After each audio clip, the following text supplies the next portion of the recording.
Idinaos ngayong araw ang emosyonal na pagpapalit ng liderato sa hanay ng mga senador. Dito ay bumaba na si Senate President Juan Miguel Zubiri sa pwesto at agad na pinalitan ni Senator Chis Escudero upang dalhin tayo sa pulso ng politika. Makakasama natin dyan si Raymond Tinaza.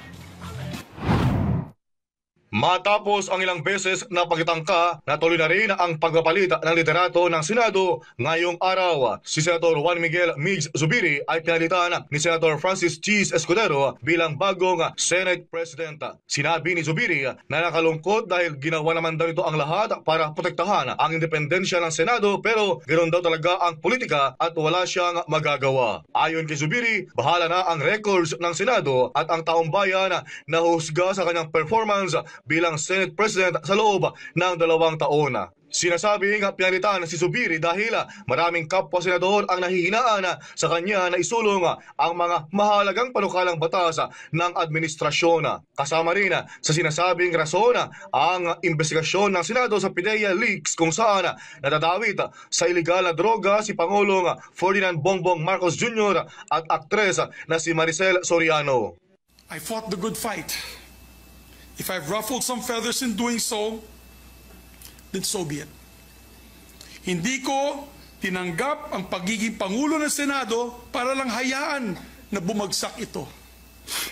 Today, I offer my resignation as Senate President of the Republic of the Philippines.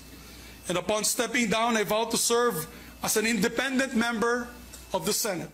Kanina ay nanumpa na si Escudero bilang bagong Senate President at kasama pa nito ang misis na si Hard Evangelista. After me, I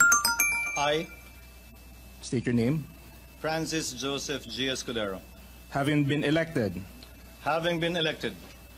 President of the Senate, do hereby solemnly swear that I will well and faithfully discharge to the best of my ability.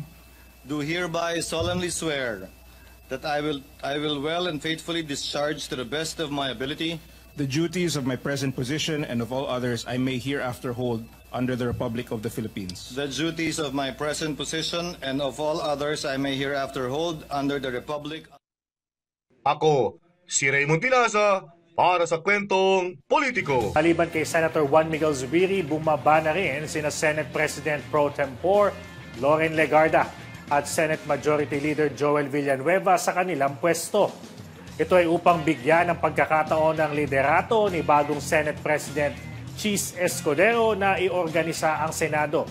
Dahil dito, hinalal bilang bagong Senate President Pro Tempore si Senator Jinggoy Estrada, habang si Senator Francis Tolentino naman ang bagong floor Majority Leader.